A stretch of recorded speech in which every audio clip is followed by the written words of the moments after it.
Have things become so unbearable that you don't know where the next door opens? Do you feel stuck where you're at? Hi, my name's Ariel, aka Dr. A.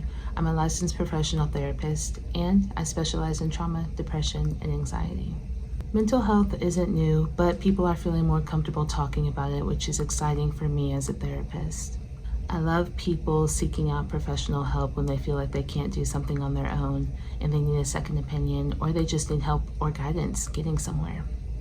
In doing so, though, I have seen a lot of loss of hope, and that seems to be a pattern recently.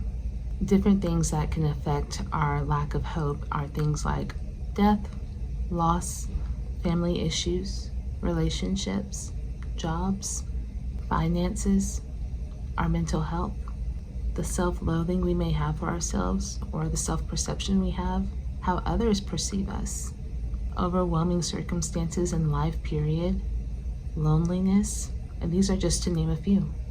We can't always avoid hopelessness. There's going to be things in our life that happen that are inevitably going to make us feel some type of loss or loss of hope, and that can last anywhere from days, weeks, months, and unfortunately sometimes it can last years.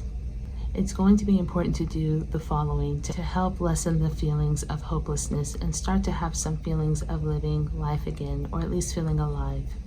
The first one is allow yourself to feel joy. Allow yourself to experience joy, even if it's for a short period of time. A lot of times when we're going through something deep or dark, we don't want to take the time out to experience joy or to have a happy feeling because we may feel guilty about it, or we may just feel like we don't have the energy to do so and we need to sit in this for a while. It's okay to sit in your feelings for a period of time, but if you're going to take the time to let yourself sit in the negative and the hopelessness part of it, also allow yourself to have the time to have some level of joy. You don't have to put a time limit on it. It can be something simple like listening to a song, stepping outside, watching a movie.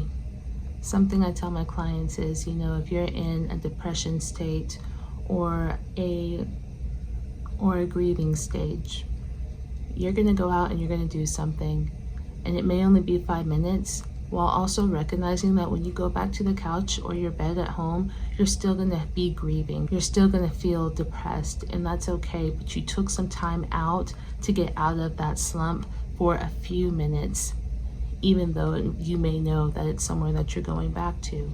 Don't put an expectation on it that once you do something that brings you joy or fulfillment, that it's automatically going to change things, because it's not. However, it will take you out of those feelings for brief moments in time until we can start to build that up. The second thing is acknowledging that this is a hard time, while also acknowledging what you're going to do to grieve it and what you're going to do to help yourself get out of that grief or that loss or that hopelessness.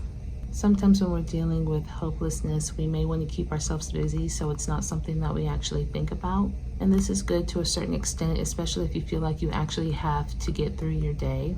But treat it like a doctor's appointment. You wouldn't schedule a doctor's appointment just to miss it. If you have to schedule a time to have a grieving session or to have a session where you feel the hopelessness for a certain amount of time where you know it's not going to push you over on regulation, then do that.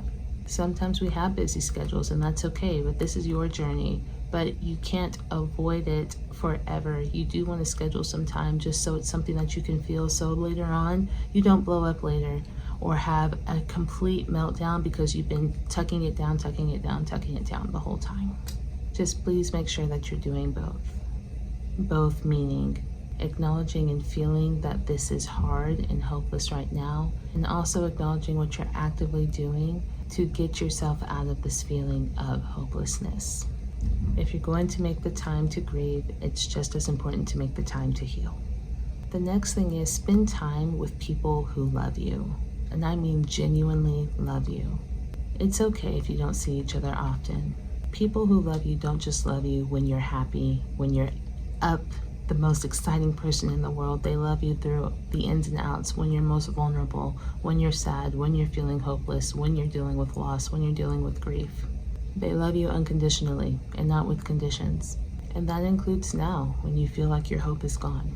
Connections can be in person, through phone, through text, whatever is most comfortable for you and whatever that person can give to you in those moments. You are not a burden to this other person or these other people, and y'all can compromise in time and what it is so that you don't feel like you're only needing one person and they also don't feel like they're the only person that you need. Let them in during this time, and you might be surprised how many people are there for you, or people that you may not have even thought of that can be there for you while you feel this loss of hope. This is not a feeling that you have to deal with alone. The last thing is seeking professional help. I know sometimes therapy can feel overwhelming or even expensive. If you're in the US and you're under the age of 26 and your parents have insurance, you're probably on their insurance.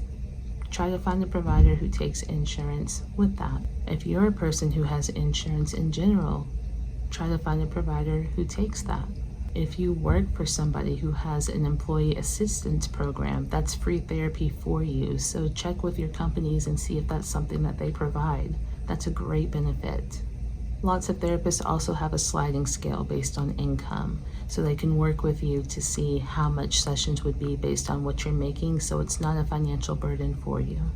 There's also therapists who do take a certain amount of clients as pro bono cases, which means it's free to you, but you would have to check with different therapists and see who does and who doesn't. I personally keep a specific amount of pro bono clients on my caseload, so I can only hope that other therapists are able to do so if they have the means to do it. You can look for different therapists and what insurances they take through Psychology Today and Headway. I'm sure there's others as well, but I know these are two platforms that I use that are free for everybody, and so that's just what my thoughts would be. I hope this video helps you in some way, and I genuinely hope that life starts to look up for you. If you need additional resources for different things with your mental health, I've provided some resources in my description box. As always, thank you for having these therapy conversations with me. I look forward to the next one. Bye.